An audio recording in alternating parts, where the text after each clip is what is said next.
Once there lived a cobbler named Martin Avdea. He lived in a tiny room with one window that let him look out on the street. There was hardly a pair of boots in the neighborhood that he did not recognize, because he had lived in that town for a long time. He was well known, for he worked carefully, used good material, did not charge too much, and gave no false promises. Most of the shoes in the village had walked through his room at one time or another, and he was never short of work. Martin was a good man. He had had a hard life at times, though. Several of his children had died as infants, and then his wife had passed away, leaving him with a 3-year-old son. His son had been his remaining joy until he, too, fell ill. And after weeks of nursing his son's burning fever, Martin had buried his son. Martin was alone. His sorrow was so great that he prayed again and again that he would die too. Why, God? Why would you take my son and not me? What purpose have I left? Now I have nothing. I have nothing. Martin stopped going to church and many of the other places he would connect with his neighbors. He busied himself at the cobbling bench, continuing to do excellent work for the villagers and continuing to despair and to question God. He grew older, withdrawn from everything but his memories. Until one day, an old friend, a holy man from Martin's home village, stopped in to see him. Martin could not refuse his friend and opened his heart and shared his sorrow. And how are you, my friend? It looks as though God has given you many years to serve Him. God and I, we are not getting along these days. Why, Martin? Why not? All I have is my work. I have no wife. I have no children. I no longer even wish to live. All I can ask of God now is that He let me die soon. You have no right to say such things. We cannot judge God's ways. Your despair remains because you wish to live for your own happiness. What else is there to live for? For God, Martin. He gives you life, and you must live for Him. How does one live for God? Can you read, Martin? Like scholar. Then go to God's Word and read it. There you will see what God would have you do. It is all there.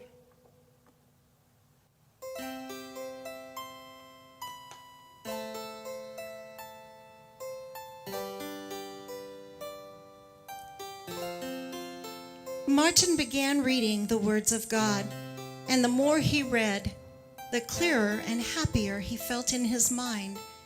He became such a source of peace to him that he would read late into the night, only stopping when his candle burned out or when he would fall asleep over the pages of his Bible.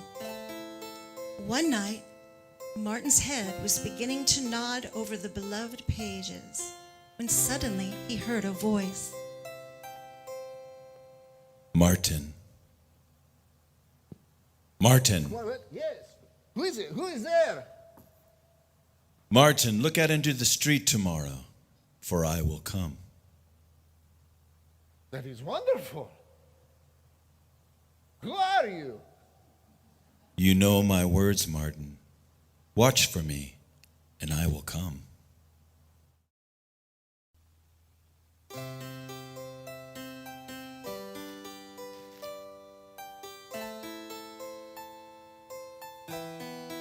The next morning, Martin rose early. He ate his simple breakfast and sat down by the window to work.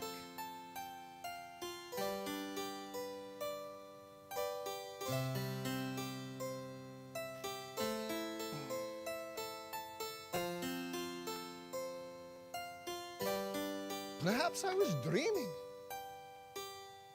What my dearly departed wife would say if I told her I was hearing voices, huh? Well, we shall see what the day shall bring. But if God chooses to visit me, I will be watching. There's Stepanich. Stepanich, every day, in the morning, Stepanich come. He shovels the walk of the snow for the neighbors. Such a good man.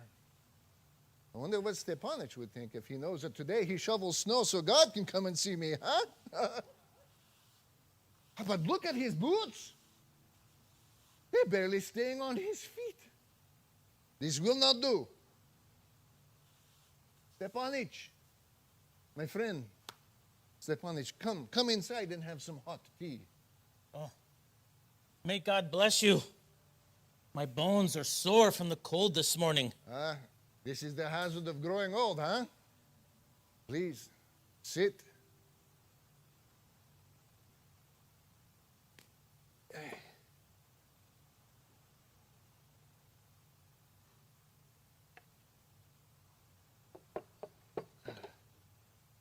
Relax, there is no rush. And don't worry about the floor. This is my responsibility. Oh, thank you.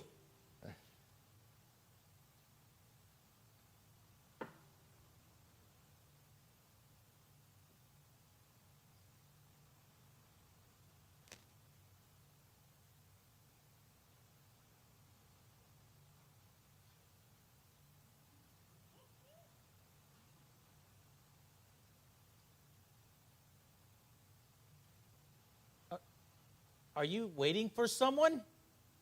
I am almost ashamed to admit, but I'm waiting for God to come visit me. God? I know. He's coming here? Yeah. Well, last night I heard this voice, and it says that God is going to come visit me today. And I find it brings joy to my day to expect to meet him. Well, thank you. You have given me comfort to both my body and my soul. Stepanich, you're a good man. You stay warm and keep your feet dry.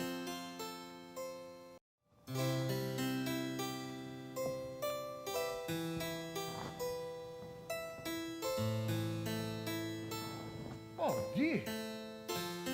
Oh, it is much too cold for this young woman to be out in such weather with no shawl. And with a baby. Oh, this will not do. My dear, please, come inside.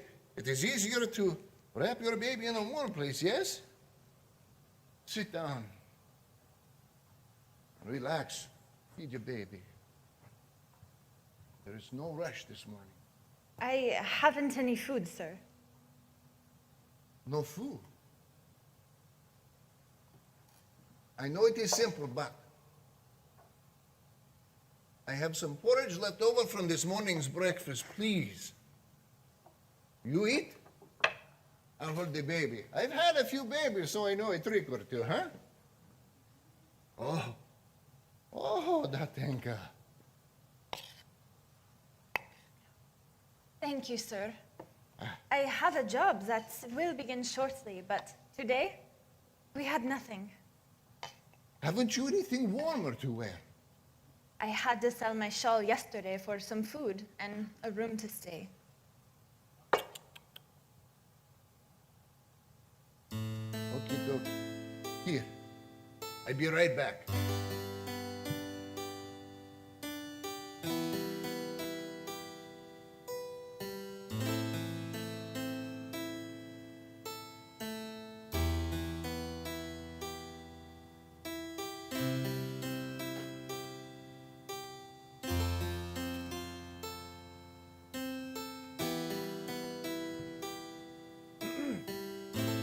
Here, this will keep you warm, huh?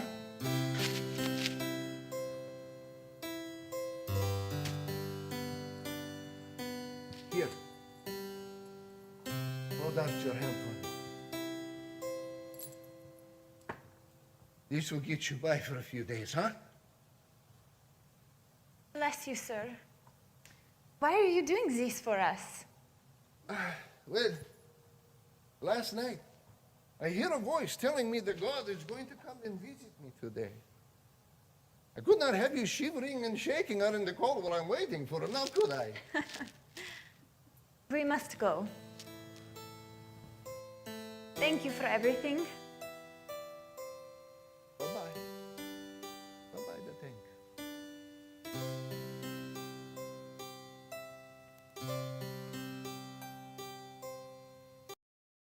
Stop, you thief! You come back, you give that back to me! Ow, ow, what are you holding me for? I should call the police! Granny, whoa, oi. Let the boy go. He will not do this thing again. Oi! Oi! Come. Get your tuchus over here. Where are your eyes? Oh, there they are. Listen to me now. I wager that if you apologize to Granny, she will forgive you, huh? But you must promise to never do this thing again. Huh? I don't know. Why would I forgive him? He should be whipped for stealing. Whipped. This whipped. This is our way, yes? But what about God's way? If he should be whipped for stealing apple, what should our punishment be? No. It is up to us old ones to teach the new ones, the young ones, a better way, huh? Very well. But don't you go getting spoiled. Now let me help you with that. You're not going to run away with it, are you? No, I promise I'm going in the same direction as you. All right. Well, I want to get home before they light the street lamps.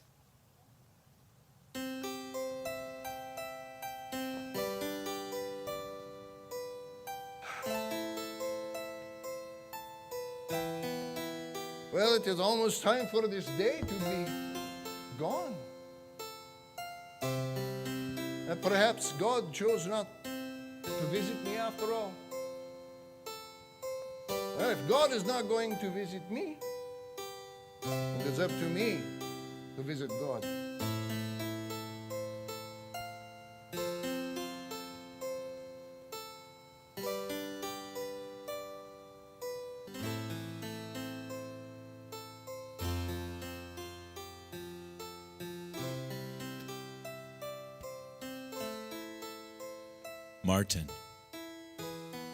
Martin, What is? Who is it? Who is there? Martin, don't you know me? It is I. It is I. It's I. I was hungry, and you gave me food. I was thirsty, and you gave me drink. I was a stranger, and you took me in. Inasmuch as you have done it unto the least of these, my brethren, you have done it unto me. Ah, God, such a day when you came to visit me. I hope you will come again